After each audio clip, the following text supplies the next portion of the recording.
எப்படி இருக்க போகுது இது 2026 அப்படின்னு பார்த்தோன்னா செம்மையாக மாசாக ஃபென்டாஸ்டிக்காக இருக்க போகுது. ஏன்னா இது வரைக்கும் இல்லாத அளவுக்கு ரியல் எஸ்டேட் பெரிய பூம் கொடுக்கும். யாரெல்லாம் வந்து சென்னைக்கு ஓரத்தில் சென்னைக்கு அருகில் இடம் வாங்கி போட்டிங்களோ நிஜமாவே அருகில் வர அளவுக்கு இந்த தடவை காசு பணம் துட்டு மணிமணியில் தலைக்க போகிறீங்க. நிலச்சார்ந்த விஷயங்கள் எல்லாமே பயங்கரமாக பூம் ஆகும். அதே மாதிரி குரு இருக்கிற இடத்தை பொறுத்து என்னதான் உச்ச குருவாகவே இருந்தாலும் இருக்கிற இடத்தை பொறுத்து சில காலம் மட்டும் வக்கரமாக போகிறாரு.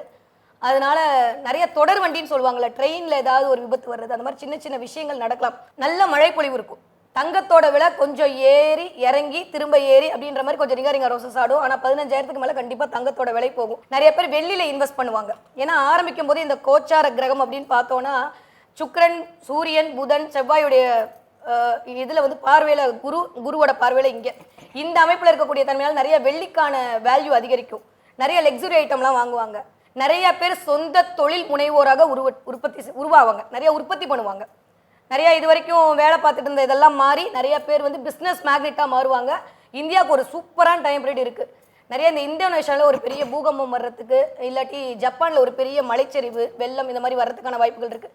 இந்தியா ஓரளவுக்கு தப்பிச்சுக்கும். உலக நாடுகளை பொறுத்த வரைக்கும் கொஞ்சம் இந்த இஸ்லாமிய கண்ட்ரியில் ஏதாவது ஒரு விபத்து கொஞ்சம் பெரிய ஒரு பேசப்படக்கூடிய பொருளாக வரலாம். மழைச்சரிவு கண்டிப்பாக இருக்குது. இதெல்லாம் உலக ரீதியான ஒரு பலன். நமக்கு மக்களுக்கு எப்படி இருக்கும் அப்படின்னா பொருளாதாரத்தில் எக்கச்சக்கமாக இருப்பாங்க. ஏன்னா குரு 4ஆம் இடத்துல அமர்ந்து காலபுருஷனுடைய 10ஆம் இடத்துக்கு பார்வை செய்கிறார். அப்படின்ற போது இயல்பாகவே எல்லாருக்குமே பொருளாதாரத்தில் ஒரு தண்ணீரை வடிவாங்க. ஸோ பொருளாதாரமே சூப்பராக இருக்குது. இந்த தடவை என்ன மேக்ஸிமம் பரிகாரம் பண்ணால் சொன்ன மாதிரி சனி இருக்கிறனால ராகவேந்திர வழிபாடு, ஜீவசமாதி வழிபாடு இதெல்லாமே சூப்பர். அதை தாண்டியும் கடல் வீட்டில் நீர் வீட்டில் குரு வந்து கடல் வீட்டில் சனிக்கு பார்வை கொடுக்கறனால நிறைய பேருக்கு குலதெய்வ வழிபாடு பௌர்ணமியில் பண்ணிட்டு வாங்க. எப்பேற்பட்ட பிரச்சனையாக இருந்தாலும் சரியா போயிடும்.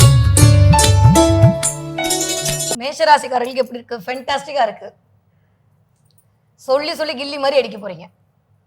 கிட்டத்தட்ட 4ஆம் இடத்துல குரு அமர்ந்து 8, 10, 12 இந்த மாதிரிலாம் ரொம்ப அப்படியே போட்டு சொல்லாமல் டைரக்டாக ஸ்ட்ரெயிட்டாக பாயிண்ட்டுக்கு வந்தோம்னா நிறையா மேஷராசிக்காரர்களுக்கு செல்ஃப் அனலைஸ்மெண்ட் நடக்க போகுது.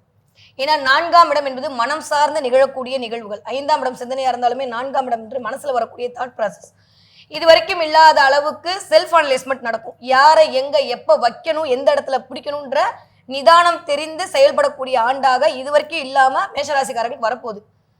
நிறைய மேஷராசிக்காரர்களுக்கு இந்த 4ஆம் இடம் வளர்க்கறதுனால இடம், மனை, வண்டி, வாகனம், சொத்து, சுகம் உங்களுக்கு என்ன வேணுமோ 4ஆம் இடம் தான் உடைமை. அதனால நிறைய உடமை வாங்குறது, ட்ரெஸ் வாங்குறது, ஆரம்பிக்கும் போது ஏதாவது ஆஃபர் நம்மளுக்கு ட்ரெஸ் கிடைக்குமான்ற மாதிரி பார்க்குறது. 4ஆம் இடம்லாம் சொக்காய் தான். அதனால் நியூ இயரே இந்த தடவை நிறைய ட்ரெஸ்ஸோட நிறைய ஆபரண சேர்க்கையோடு தான் இந்த தடவை மேஷராசிக்காரர்களுக்கு இனிதே நிகழ காத்திருக்கிறது. ரொம்ப ஆனஸ்டாக ஒரு விஷயம் சொன்னா 10ஆம் இடம் வழுக்குது. அதனால நிறைய மேஷராசிக்காரர்களுக்கு மாமியார் வீட்டில இருந்து தப்பு வரும். மாமியார் இது வரைக்கும் பேசலை அப்படின்னாங்கன்னா அந்த விஷயங்கள் எல்லாமே சரியாகும். மாமனார் மாமியாருடைய ஒத்துழைப்பு கிடைக்கும். ஏன்னா 3ஆம் இடத்துக்கு சனி பார்வை. ஒரு வருட பலன் என்பது வெறுமா குருவை மட்டும் சொல்றது, ராகுவை மட்டும் சொல்றது, இருக்க எல்லா பிளான்ட்டையும் வச்சு பார்க்கும்போது என்னதான் சனி விரயத்துல இருந்து ஒரு மாதிரி விரயத்தை இண்டிகேட் பண்ணிட்டு இருந்தாலும் குருவோட பார்வையில் சுப விரயமா மாறக்கூடிய தன்மை என்பது ஆஃப்டர் ஜூனுக்கு மேலே இருந்தாலுமே ஒரு பிளானட் 2 மாதத்துக்கு முன்னாடி அதோடைய நகர்ச்சியை தொடங்கி விடும். அப்படின்ற இதில் எனக்கு தெரிஞ்சு வரக்கூடிய தமிழ் புத்தாண்டு மேஷராசிக்காரர்களுக்கான புத்தாண்டு தான். இந்த 3 மாதம் அதுக்கான ஒரு ஃபீல்டு ஒர்க் பண்ணுவீங்க. நிறைய மேஷராசிக்காரர்கள் கண்டிப்பாக எழுதி வச்சுக்கோங்க. இடமாற்றம் உண்டு, வேலை மாற்றம் உண்டு. நிறைய பேர் வீடு வாங்குறது, இல்லை இருக்கிற வீடை திரும்ப வாங்கிக்கிறது. ஏன்னா சனி எல்லாம் 12ஆம் இடம் ஆல்ரெடி சொல்லியிருக்கேன். இன்வெஸ்ட்மெண்ட், விரை இன்வெஸ்ட்மெண்ட். நிறைய பேருக்கு செகண்ட்ஸில் வீடு வாங்குறது, இல்லை வீடு வாங்கி கட்டுறது அப்படின்ற மாதிரி அமைப்பெல்லாம் கிடைக்கும். 12ஆம் இடம் வெளிநாட்டு வாழ்க்கை, வெளிநாடு போகிறது, நிறைய டிராவல் பண்ணுறது, இது மாதிரி எல்லாமே இன்க்ளூட் ஆகும். 6ஆம் இடம் வழுக்க போயிருது. நிறைய சர்வீஸ் ஓரியன்டான விஷயங்கள் பண்ணுவீங்க. இது வரைக்கும் இல்லாமல் ஏதாவது ஒரு கோவிலில் போயிட்டு நான் சர்வீஸ் பண்ணுறேன்ற மாதிரி போகும். இந்த 8ஆம் இடத்துக்கு குரு பார்வை நல்லதா கெட்டதா? திடீர் அதிர்ஷ்டத்தை 8ஆம் இடம் கொடுக்கும். பொருள் வயப்படுதல், இதுதான் 8ஆம் இடம். What is the meaning of பொருள் வயப்படுதுன்னா கொஞ்சமாவது பொருளை சேர்த்துக்கணுன்ற எண்ணத்தை உருவாக்குறது. ஏன்னா மேஷராசிக்காரங்க இந்த தடவை நீங்கள் பண்ண வேண்டிய ஒரே ஒரு விஷயம்னா நோ சொல்ல கற்றுக்குங்க. ஏன்னா எப்பயுமே மேஷராசிக்காரங்க வாயில வராத ஒரு விஷயம் நோ தான். இந்த தடவை நோ சொல்ல கற்றுக்கிட்டீங்கனாலே பாதி பிரச்சனை சரியாக போயிடும். ஏன்னா போன தடவை சொன்னேன், அண்ணன் தம்பி யாராவது வந்தாங்கன்னா அவங்க தான் ஏமாற்ற போகிறாங்க. இந்த தடவை ஃப்ரெண்ட்ஷிப்பில் ரொம்ப ரொம்ப கவனமாக இருக்கணும். ஏன்னா 11ஆம் இடம் என்பது ஹியூஜ் ஃப்ரெண்ட் சர்க்கிள். அங்கே தனித்த ராகு நிறையா லாபத்தை கொடுப்பாரு. ஆமாம் கொடுப்பாரு. அதே சமயம் நண்பர்கள் மூலமாக சில ஒரு பிரச்சனையை வைப்பார். அதனால் அதில் கொஞ்சம் கவனமாக இருங்க. சோசியல் மீடியா மூலம் பயங்கரமான பெயர், புகழ், அந்தஸ்து, கௌரவம் எல்லாம் மேஷராசிக்காரர்களுக்கு ஒரே வார்த்தையில் சொன்னால் இந்த தடவை எப்பயும் இல்லாத அளவுக்கு ஒரு விஸ்வரூப வெற்றி மேஷராசிக்காரர்களுக்கு காத்திருக்கு இந்த 2026வது வருடம். என்ன தெய்வத்தை வந்து வழிபாடு செய்யலாம் அப்படின்னா மேஷராசிக்காரர்களுக்கு இந்த தடவை முடிஞ்சா சங்கரன் கோவில் இருக்க கோமதி அம்மனுக்கு துவரம் பருப்பு கொடுத்து வழிபாடு பண்ணிட்டு வாங்க. அது சூப்பராக உங்களுக்கு கைமேல் பலனை கொண்டு வந்து கொடுக்கும். 2026 எப்படி இருக்க போகுது? அடிதுளா இருக்க போகுது. அட்டகாசமா இருக்கும். என்னடா நடக்குது என் வாழ்க்கையில அப்படின்ற மாதிரியே இந்த 2026 ஆரம்பிச்சதுலேருந்து முடிகிற வரைக்கும் இருக்கும். நான் கரெக்டாக பேசுகிறேன்னா, நான் கரெக்டாக பேசுகிறேன் நாட்டாம கேட்குற மாதிரி நம்மளே நம்மளை நைட்டெல்லாம் உட்காந்து நான் கரெக்டாக தானே இன்னைக்கு பண்ணேன், அப்புறம் எனக்கு இப்படி நடந்துச்சு அப்படின்ற மாதிரியான சில விஷயங்கள் நடப்பதற்கான வாய்ப்புகளை உருவாக்கி கொடுக்கும். சுகர் கோட்லாம் கொடுக்காம உண்மையாக நீங்கள் நம்பி பலன் கேட்குறனால நான் நம்பி சொல்கிறேன். 2 விதமாக பிரிச்சுக்கோங்க. ஜூன் மாதத்துக்கு முன்னாடியான ஒரு பலன் ரிஷபராசிக்காரர்கள் இருக்க போகுது. ஜூன் மாதத்துக்கு அப்புறம் ஒரு பலன் இருக்க போகுது. அதுக்கப்புறம் கடைசி மாதமான டிசம்பர் மாதம் ஒரு பலன் இருக்க போகுது. ஜூன் மாதத்துக்கு முன்னாடியுமே பிப்ரவரி வரைக்கும் கொஞ்சம் குரு வக்ரகதியில் தான் இருப்பார். அப்படின்ற போது 2ஆம் இடத்துல இருக்கக்கூடிய தனக்காரகன் வக்ரமா இருக்காரு. அதுவும் 11ஆம் வீட்டு அதிபதி இப்படிலாம் பார்த்தோன்னா கொஞ்சம் லாபத்துக்காக நிறைய போராட வேண்டியிருக்கும். நம்ம எதிர்பார்த்த லாபம் வராமல் நம்ம அந்த இடத்துல கொஞ்சம் ஸ்ட்ரகிள் ஆகும். நம்ம கஷ்டப்பட்டு உழைச்ச உழைப்புக்கான லாபத்தை நம்மளால கையகர்த்தப்பட முடியாது. யாருக்காகவும் நம்மளுடைய லாபம் விரயமாற மாதிரியான அமைப்புகள் வரும். குடும்பத்துல எல்லாமே நல்லா தான் இருக்கு, ஆனா ஏதோ பத்தலையே அப்படின்ற மாதிரியான ஒரு தாட் ப்ராசஸ் ஒரு ஆரம்பிச்ச ஒரு 2 மாசத்துல இருக்கும். ஆனா அதுக்கப்புறம் பாத்தீங்கன்னா அடுத்து 3 மாசம் சூப்பரா இருக்கும், ஃபென்டாஸ்டிக்கா இருக்கும். நிறைய பேருக்கு இது வரைக்கும் இல்லாம மேலதிகாரை எதிர்த்து பேசி உங்களுடைய வலுவை சொல்வீர்கள். 2ஆம் இடத்துல குரு வக்ரமாகும்போது என்ன ஆகும்னா வாக்குஸ்தானத்துல வந்து இது வரைக்கும் வைக்காத வார்த்தையெல்லாம் வரும். இது வரைக்கும் அடங்கி போயிட்டு இருந்த நீங்க அப்படியே ஒரு மாதிரி இல்ல நான் கரெக்டா தான் பேசுறேன்ற மாதிரி உங்க விஷயத்த பாயிண்டா வைப்பீங்க. நிறைய பேர் உங்களை மேனிப்புலேட் பண்ண வருவாங்க. ரொம்ப கவனமா இருக்கணும் இந்த 2-3 மாதங்கள். அடுத்த 3 மாதங்கள் ஃபென்டாஸ்டிக்கா இருக்கு டைம் பீரியட். நீங்க எதெல்லாம் பண்ணணும்னு நினைக்கிறீங்களோ அதெல்லாம் பண்ணுவீங்க. ஜாப் சேஞ்ச் ஓவர் கண்டிப்பா இருக்கு. யாரெல்லாம் ஃபுட் இண்டஸ்ட்ரியில் இருக்கீங்களோ, யாரெல்லாம் ஐடி ஃபீல்டில் இருக்கீங்களோ, யாரெல்லாம் ரியல் எஸ்டேட் பண்ணிட்டு இருக்கீங்களோ, யாரெல்லாம் கேமரா ஃபீல்டில் இருக்கீங்களோ, வாயால் பிழைக்கக்கூடிய தொழில் செய்கிறீங்களோ, பால் வியாபாரம் செய்கிறீங்களோ, அத்துணை ரிஷபராசிக்காரர்களுக்கும் மிகச்சரியான ராஜயோகம் இனிதே ஆரம்பம். ஆனால் ஆஃப்டர் ஜூனுக்கு அப்புறம் உங்களை மாதிரி ஒருத்தவங்க உள்ள நீங்கள் நம்புறீங்களோ இல்லை நாங்கள் நம்புறோம் நீங்கள் கடன் கட்டி தருவீங்கன்ற மாதிரி இருக்கிற எல்லா கடன்காரங்களும் உங்கள் வீட்டில் வந்து நின்று வாங்கிக்கோங்கன்னு கொடுப்பாங்க. நீங்களும் காசு வருது பணம் வருது நம்பி வாங்கினீங்கன்னா பணம் கட்ட முடியாத லெவலுக்கு போயிடும். அதனால ரொம்ப கவனம். ஏன்னா ரொம்ப நுணுக்கமாக ஜோதிடத்தில் ஒரு விஷயம் எடுத்தோம் அப்படின்னா கிட்டத்தட்ட ரிஷபராசிக்காருக்கு இந்த 4ஆம் இடமான குரு அமர்ந்திருக்கக்கூடிய இந்த கடகம் சரியான வீடு கிடையாது. 3ஆம் இடம் சரியான குரு அமர்ந்து சரியான இடம் கிடையாது. அப்போ நிறைய கடன் வாங்க வைக்கும், நிறைய டிராவல் பண்ண வைக்கும், நிறைய அலைச்சல் மூலமான ஒரு அனுகூலம் கண்டிப்பாக உண்டு, அலைச்சலை கொடுக்கும். எஸ்பெஷலி இந்த பேங்கே சொல்லிடுறேனே அதெல்லாம் கொஞ்சம் உஷாராக இருந்துக்கோங்க. இந்த பஜாஜ் ஃபினான்ஸ், ஐடிஎஃப்சி பேங்க்கு, ஹெச்டிஎஃப்சி பேங்க்லாம் கொஞ்சம் கவனமாக இருங்க. ஃபோன் பண்ணி உங்களுக்கு வீட்டில் லோன் கொடுக்குறேன்னு வந்து நிற்பாங்க.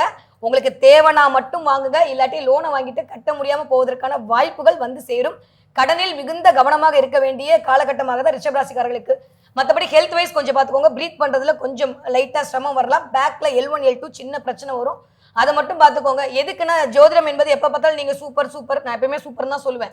இந்த தடவை கொஞ்சம் ஏன்னா எல்லாரும் சூப்பர்னு சொல்லிட்டாங்க, சின்ன விஷயத்துல கவனமாக இருங்கன்னு சொல்றதுக்கு மட்டும்தான் இந்த பதிவு. ரிஷபராசிக்காரர்கள் தொட்டதெல்லாம் தொடங்க போகுது. கிட்டத்தட்ட 3ஆம் இடத்துல முயற்சி ஸ்தானத்துல உச்ச குரு வந்து அமர்ந்து எல்லா முயற்சியும் சக்சஸ் பண்ண போறாரு. ஆனா இந்த சின்ன விஷயத்துல கவனமா இருந்தீங்கன்னா 2026 உங்களுக்கான நியூ இயரா தான் இருக்க போகுது. என்ன தெய்வத்தை வழிபாடு பண்ணலாம் அப்படின்னு சொல்லி பார்த்தீங்கன்னா ரிஷபராசிக்காரர்களுக்கு இந்த தடவை குருவாயூர் போயிட்டு வாங்க. குருவாயூர் அப்பனை போய் வழிபாடு பண்ணிட்டு வர்றது உங்களுக்கு மிகச்சரியான ராஜயோகத்தை முதல்ல கொடுக்கும். அதை தாண்டியும் முடிஞ்சா நெய் விட்டு உங்க வீட்டில் டெய்லி விளக்கேத்துங்க. அதுவே ஒரு நல்ல ஒரு என்ன சொல்றது ஒரு பாசிபிலிட்டி உங்களுக்கு கொடுத்துக்கிட்டே இருக்கும். தேவையில்லாத குருவால் வரக்கூடிய சின்ன அந்த பிரச்சனைகள் கூட சரியா போயிடும். சூப்பரா இருக்கு ரிஷபராசிக்காரர். மிதுனராசிக்காரருக்கு 2026 ஜாக்பாட் அடிக்க போகுது. உடனே கூரையை பிடிச்சிட்டு போமான்னு கமெண்ட்லாம் கேட்கக்கூடாது. கண்டிப்பா பிடிச்சிட்டு கொடுக்கும். அந்த அளவுக்கு ஃபென்டாஸ்டிக்கான டைம் பீரியட் இனிதே மலர ஆரம்பித்து விட்டது. என்ன ஃபாரின்ல இருக்கவங்களாம் இங்கே வர போறீங்க, இங்கே இருக்கவங்களாம் ஃபாரினுக்கு போகலாமான்னு யோசிக்க போறீங்க. ஆனால் இங்கே தான் இருக்க போறீங்க. Okay clear. நான் இன்டெரக்டாக சொன்னேன், டேரெக்டாக புரிஞ்சுக்கோங்க. ஓகேவா? நிறைய மிதுன ராசிக்காரர்களுக்கு இந்த தடவை 10ஆம் இடம் வலிக்கிறது. சனி இது வரைக்கும் அப்படியே கொஞ்சம் ஒரு மாதிரி வக்ரகதியில் இருந்தார். இப்போ ஆல்மோஸ்ட் இது அப்போ வக்ர நிவர்த்தி ஆயிடுவார். நான் ஏற்கனவே சொன்ன மாதிரி அக்கௌண்ட்ஸ் ஆடிட்டிங் ஓப்பன் ஆகுது. 10ஆம் இடம் கர்மஸ்தானம் இதில் போய் சனி உட்காந்து உங்களுடைய அக்கௌண்ட்ஸ் ஆடிட்டிங் ஓப்பன் பண்ணுறது திரும்ப பார்க்குறேன் அப்படின்ற மாதிரி வரும்போது நிறைய பேருக்கு தொழில் விருத்தி அப்படின்றது உண்டு. எப்பயுமே சொன்ன உபஜயஸ்தானங்களில் குரு அமரும் போது கண்டிப்பாக குரு கெடுக்க மாட்டார், நல்லதை மட்டும்தான் பண்ணுவார். அப்படின்ற போது கண்டிப்பாக மிதுன ராசிக்காரர்களுக்கு இந்த 12 மாசமுமே சூப்பரா இருக்கு. ஆரம்பிக்கிறதுல இருந்து முடிக்கிற வரைக்குமே. ஏன்னா முதல்ல ஒரு 6 மாதம் 5ஆம் இடம் இயங்க போது, அடுத்த 6 மாதம் வந்து 6ஆம் இடம் இயங்க போது குருவால. அப்படின்ற போது தொழில் ஸ்தானம் ரொம்ப அழகா வளர்க்குது. நிறைய சர்வீஸ் ஓரியன்டான விஷயங்கள் பண்ணுவீங்க. நிறைய காம்படிட்டிவ் எக்ஸாம் எழுதி அதுல வின் பண்ணி ஒரு கண்டிப்பா போஸ்டிங் வாங்கி உட்காரதுக்கான வாய்ப்பை கண்டிப்பாக ஜூலைக்கு அப்புறம் மிதுன ராசிக்காரர்கள் எக்ஸ்பெக்ட் பண்ணலாம். இது வரைக்கும் இல்லாத அளவுக்கு திடீர் நிறைய பேர் இன்ஜினியரிங் ஃபீல்டு படிச்சவங்க, பிகாம் படிச்சவங்க, சிஏ படிச்சவங்க, இந்த மாதிரி இடத்துல இருக்க எல்லா மிதுன ராசிக்காரர்களும் இந்த தடவை திடீர்னு காம்படிட்டிவ் எக்ஸாம் எழுத போவீங்க. அதன் மூலமாக உங்களுக்கு ஒரு வேலை என்பது கண்டிப்பாக உண்டு. நிறைய பேருக்கு தொழில் முனைவர் ஆவீங்க. யாருக்கு இதுக்கலே ஒரு நல்ல டைம் ஆரம்பிக்குது அப்படின்னா இத்தனை நாள் இல்லாம ஒரு 12 13 வருஷத்துக்கு அப்புறமா மிதுன ராசிக்காரர்களுக்கு ஃபென்டாஸ்டிக்கான டைம் பீரியட் இனிதே மலர காத்திருக்கிறது. உங்க பேச்சுக்கு ஒரு 100 பேர் கேட்பாங்க. இது வரைக்கும் நீங்க மீடியா ஃபீல்ட்ல இருக்கீங்க, ஒரு 2 பேர் 3 பேர் தான் உங்களை பார்த்தாங்கன்னா இனிமே ஒரு 2000 பேர் 3000 பேர் பார்ப்பாங்க. ஏற்கனவே 2 லட்சம் பார்க்குறாங்கன்னா இனிமேல் 2 கோடி பேர் 3 கோடி பேர் பார்ப்பாங்க. அது ஆல்மோஸ்ட் எனக்கு தெரிஞ்சு இந்த நவம்பர் டிசம்பர் அக்டோபர்ல இருந்தே ஆரம்பிச்சிருக்கும். அந்த அளவுக்கு மிதுன ராசிக்காரர்களுக்கு டைம் பீரியட் ஃபென்டாஸ்டிக்கா இருக்கு. நீங்க சரியா முறையா பயன்படுத்திக்கிட்டீங்கன்னா வாழ்க்கையில ஜெயிச்சிடுவீங்க. நிறைய மிதுன ராசிக்காரர்களுடைய ஸ்பௌஸுக்கு வேலை கிடைக்க போகுது. என்ன மேடம் புதுசா சொல்றீங்க அப்படின்னா 7க்கு 2ஆம் இடம் தான் 8. அப்ப இந்த 8ஆம் இடத்துக்கு குருவோட பார்வை வரும்போது உங்களுடைய துணை அல்லது துணைவியாருக்கு வேலை கிடைச்சு அதன் மூலமாக பொருளாதாரத்தில் தன்னிறைவடைவீங்க. நிறைய மிதுன ராசிக்காரர்களுக்கு இந்த தடவை எண்ணம் எல்லாம் பூர்த்தி ஆகும். நிறைய வீடு வண்டி வாகனம் வாங்குறதுக்கான அமைப்பு இருக்கு. எப்பவுமே குரு நல்ல இடத்துல இருக்கும்போது தான் நல்ல பார்ட்னர்ஸ் கிடைப்பாங்க. எப்பயும் பார்ட்னர் கிடைக்கிறதுக்கு நல்ல பார்ட்னரா இல்லையான்றத ஆஃப்டர் மேக்கு அப்புறம் கண்டிப்பாக டிசைட் ஆகும். பிப்ரவரி டு மேக்குள்ள ஏதாவது ஒரு பார்ட்னர்ஷிப் மூலமா ஒரு விஷயம் பண்ணணும்னு நினைச்சீங்கன்னா மிகச்சரியான டைம். கவலைப்படாம கண்ணை மூட்டு ஸ்டார்ட் பண்ணிடுங்க. வெற்றி உங்களுக்கு தான். ஷேர் மார்க்கெட்ல இன்வெஸ்ட் பண்ணும்போது மட்டும் கொஞ்சம் கவனம் தேவை. நிறைய லேண்ட் வாங்கி போடுறதுக்கான வாய்ப்பு இந்த மிதுன ராசிக்காரர்களுக்கு இருக்கு. காசே இல்லை எங்க லேண்ட் வாங்கி போறதுன்னா கண்டிப்பா காசு வரும். அதற்கான வாய்ப்புகள் கிடைக்கும். மாமனார் சப்போர்ட்ல மாமியார் சப்போர்ட்ல இந்த மிதுன ராசிக்காரர்களுக்கு ஒரு நல்ல ஒரு மாதமாவது அட்லீஸ்ட் அவங்க உங்களுக்கு சப்போர்ட் பண்ற மாதிரியான வாய்ப்புகள்லாம் கூடி வருது. ஸோ 8ஆம் இடம் வளர்க்கறது திடீர் அதிர்ஷ்டம் கண்டிப்பாக கிடைக்கும். நிறைய ஆன்மீக தலங்களோடு கனெக்ட் ஆவீங்க. ஆன்மீகத்துக்குன்னு சில விஷயங்கள்லாம் பண்ணுவீங்க. கோவிலுக்கு நன்கொடை பண்ணுவீங்க. சும்மா பக்கத்தில் இருக்க பிள்ளையார் கோவிலுக்கு ஒரு 200 ரூபா கொடுங்க அப்படின்னு கேட்டால் நீங்களே ஐயோ வேணாமே 2000 ரூபாய் எழுதி கொடுப்பீங்க. அந்த அளவுக்கு ஆன்மீகம் வழுக்க போகிறது. கர்மா சூப்பரா இயங்க போகுது. ரொம்ப நீங்க என்ன கர்மா பண்ணியிருக்கீங்களோ அதற்கு அடிப்படையில் இந்த வருடம் உங்களுக்கான பாசிட்டிவா நெகட்டிவான்றதை இண்டிகேட் பண்றதுக்கு சனி அங்க ரெடியா இருக்காரு. ஸோ கூட்டி கழிச்சு பார்த்தா மிதுன ராசிக்காரர்களுக்கு மகத்தான மாதம், ஃபென்டாஸ்டிக்கான டைம் பீரியட். நீங்க முறையா சரியா பயன்படுத்திட்டீங்கன்னா உயரத்தோட உச்சத்துல தான் இருப்பீங்க. ரொம்ப நல்லா இருக்கு. என்ன தெய்வத்தை வழிபாடு பண்ணலாம் அப்படின்னா 2ஆம் இடம் வாக்குஸ்தானம் நல்லா இருக்கு. அதே சமயம் குரு நின்ற இடம் கொஞ்சம் பால் போடும் அப்படின்னால வாக்குலையும் கொஞ்சம் கவனமா இருக்கணும். எனக்கு அது தெரியுன்ற மாதிரி கொஞ்சம் வாக்கு கொடுத்துட்டு அதன் மூலமா சில பிரச்சனை வரதுக்கான வாய்ப்புகள்லாம் இருக்கு. அதனால வாக்தேவி வழிபாடு பண்றது, அதே மாதிரி சரஸ்வதியை வழிபாடு பண்றது, அந்த மைண்ட் ஆக்சிலேஷன் இல்லாம இருக்கிறதுக்கு மீனாட்சி அம்மன் வழிபாடு பண்றது. ஏன்னா அவதான் மந்திரினி, உள்ள உட்காந்து உங்களை ஒரு இண்டிகேட் பண்ணணும். மீனாட்சி அம்மன் வழிபாடு மிதுன ராசிக்காரர்களுக்கு மிகப்பெரிய ஏற்றத்தையும் மாற்றத்தையும் கொண்டு வந்து கொடுக்கும். முடியும்னா புதன்கிழமை அன்னைக்கு பச்சை பயிரை தானம் கொடுத்துருங்க. அதுவே உங்களுக்கு வாழ்க்கையில ஜெயத்தை கொண்டு வந்து கொடுக்கும்.